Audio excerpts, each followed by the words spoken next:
what country could be a mediator if the further negotiations occur.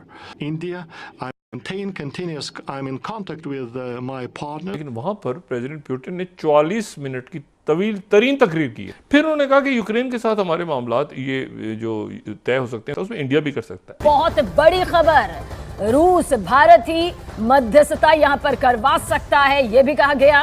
और साथ ही PM Modi के Ukraine दौरे के बाद पुतिन का यह बहुत बड़ा बयान यहां पर सामने आया। दोस्तों क्या बात है, किसने सोचा था 1947 में एक मुल्क जो आज़ाद हो रहा है वो 76-77 साल के बाद वो दुनिया की दो बड़ी सुपर पावर्स उनके दरमियान जो है वो पीस डील्स कराएगा। डिप्लोमेसी कैसी जबरदस्त चल रही है मुल्कों की। रशिया से उनके तल्लुकात आज के नहीं है, ये जब से इंडिया और पाकिस्तान बने हैं ये तल्लुकात उनके तब से हैं। उन्होंने कभी अपनी स्टेट को स्विंग स्टेट नहीं बनाया, वो शुरू से ही रशिया के साथ खड़े हैं। लेकिन अब सुनने में आ रहा है कि इंडिया के प्राइम मिनिस्टर नरेंद्र मोदी को नोबेल पीस अवार्ड के लिए नॉमिनेट किया जा रहा है। ये है इम्पोर्टेंट डेवलपमेंट। अब देखें, जब नरेंद्र मोदी साहब यूक्रेन गए तो किसी ने ये सोचा नहीं था या कुछ ऐसा प्लान में था नहीं, लेकिन इंडिया ने तब भी उनसे पेट्रोल और बाकी चीज़ें इंपोर्ट की और उसको बहुत डिस्काउंटेड प्राइस पे परचेज की और बाद में फिर इन्हीं यूरोपियन कंट्रीज को उसने बेचा। या कोई सोच नहीं सकता था कि इसका मकसद ये हो सकता है कि नरेंद्र मोदी जो हैं, क्योंकि उनके बहुत अच्छे ताल्लुकात हैं प्रेसिडेंट पुतिन के साथ, और कहा जा रहा है कि एक ही ऐसा बड़ा इंपॉर्टेंट मुल्क है जिसके दोनों साइड पे इंपॉर्टेंट ताल्लुक। दोस्तों क्या बात है, किसने सोचा था 1947 में एक मुल्क जो आज़ाद हो रहा है वो 76-77 साल के बाद वो दुनिया की दो बड़ी सुपर पावर्स, रशिया किसी दौर में जब पहले सुपर पावर हुआ करता था, अब तो खैर मुश्किल में है लेकिन रहा है, उनके दरमियान जो है वो पीस डील्स कराएगा।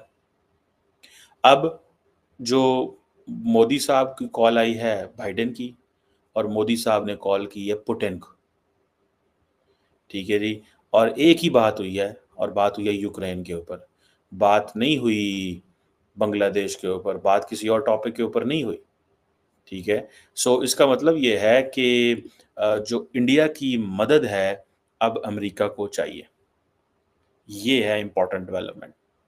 अब देखें, जब नरेंद्र मोदी साहब यूक्रेन गए तो किसी ने ये सोचा नहीं था या कुछ ऐसा प्लान में था नहीं या कोई सोच नहीं सकता था कि इसका मकसद ये हो सकता है कि नरेंद्र मोदी जो हैं, क्योंकि उनके बहुत अच्छे ताल्लुकात हैं प्रेसिडेंट पुतिन के साथ, और कहा जा रहा है कि एक ही ऐसा बड़ा इंपॉर्टेंट मुल्क है जिसके दोनों साइड पे इंपॉर्टेंट ताल्लुकात हैं, अमेरिका के साथ भी बड़े इंपॉर्टेंट है और रशिया के साथ भी हैं।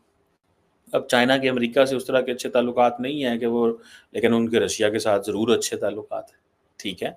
अब क्वेश्चन ये आता है कि नरेंद्र मोदी गए वहाँ पे और एक क्वेश्चन ये था कि प्रेशर डाला वेस्ट ने, अमेरिका ने, कि नहीं मोदी को जाना चाहिए, ठीक है, लेकिन मोदी जो है वहाँ पे गए। और आपने को याद होगा कि जब ज़ेलेंस्की ने ये बार-बार कहा कि नरेंद्र मोदी के पुतिन से बड़े अच्छे ताल्लुकात हैं, वो जंग बंद करवा सकते हैं, कोई डायलॉग करा सकते हैं। इसका मतलब क्या है? इसका मतलब ये है कि जो इंडिया जो है उसको ये चीज़ें पिच की गई हैं, इंडिया को ये कहा गया है कि आप हमारी हेल्प करें। अगर इंडिया को ये ना कहा जाता तो इंडिया, ज़ाहिर बात है, how was it this possible, ये कैसे मुमकिन था, ठीक है। अब वो पुतिन साहब से जो जफ्फी डाली नरेंद्र मोदी ने, वो तो नरेंद्र मोदी के काम आ गई, ठीक है। वो काम इस तरह आ गई कि आज अमेरिका को, यूक्रेन को और बहुत सारे मुल्कों की उम्मीदें नरेंद्र मोदी से जाग पड़ी हैं। देखिए, नरेंद्र मोदी ये डील करवा सकते हैं या नहीं करवा सकते, ये नेगोशिएशन होती है या नहीं होती। तो देखिए कि मोदी साहब की और जो ये हुई है, डिस्कशन हुई है, ठीक है जी, वहाँ पे प्राइम मिनिस्टर मोदी का जो ट्रिप था, बाइडेन ने पूछा कैसा रहा आपका ट्रिप, क्या हुआ, और उन्होंने बताया जी हमारे बड़े अच्छे पोलैंड यूक्रेन से ताल्लुकात हैं, ठीक है जी। और इंडिया का जो वज़ीर आज़म है, ये अमरीकी कहते हैं कि जी इंडिया का जो वज़ीर आज़म है वो मैसेंजर ऑफ पीस है, उसके पास मैसेज था पीस का कि ह्यूमैनिटेरियन सपोर्ट की जाए यूक्रेन की, उसके एनर्जी सेक्टर की मदद की जाए। अच्छा होता ये है कि एट टाइम्स अमेरिकन्स को ज़रूरत होती है कि उनके जो फ्रेंडली कंट्रीज़ हैं, जिनके साथ उनके अच्छे ताल्लुकात हैं, उनको ये कहें कि हमारा ऐसा पार्टनर जो मुश्किल में है उसकी मदद करें। जैसे कि इंडिया से ये कहा जाता था अफ़गानिस्तान की मदद करो। आज मुझे ये भी मेरा ख़्याल है कि इंडिया से ये भी एक्सपेक्ट करते हैं कि आप यूक्रेन की भी मदद करें। ठीक है जी।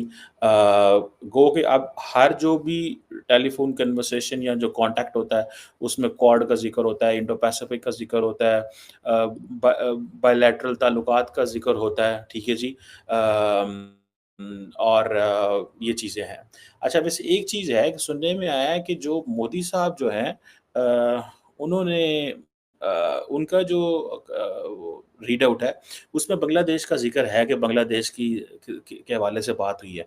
लेकिन अमेरिकन्स जो मुझे याद आ रहा है कि अमेरिकन्स के रीड आउट में बांग्लादेश का ज़िक्र नहीं है। इट मीन्स कि बांग्लादेश का जो ज़िक्र है वो इंडिया ने उठाया है, अमेरिका नहीं उठाएगा। क्योंकि अमेरिका का वो मुद्दा ही नहीं है, पॉइंट ही नहीं है, उसको इस चीज़ से क्या गर्ज़ है कि भाई बांग्लादेश में क्या हो रहा है। उन्होंने कहा ठीक है, जो हुआ है सही हुआ है, अब आगे देखते हैं वहाँ पे क्या होता है। लेकिन इंडिया ये कहना चाह रहा था कि आप तो दबे लफ्ज़ों में अमेरिका को ये कह रहा है कि आप हेल्प करें, पर्टिकुलरली माइनॉरिटी हिंदूज़ की वहाँ पे हेल्प करें।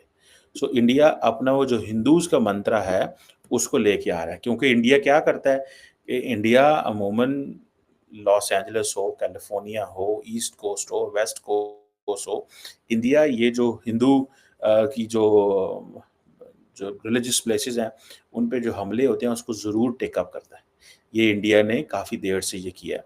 और कई लोग क्रिटिसाइज़ भी करते हैं कि भाई अगर ऐसी बात है तो इंडिया के अंदर 20% मुसलमान हैं, फिर उनका भी ज़िक्र किया करें, बाकियों का भी किया करें। लेकिन ज़ाहिर बात है, उनकी गवर्नमेंट है, उनकी प्रायोरिटी है, वो क्या करना चाहते हैं।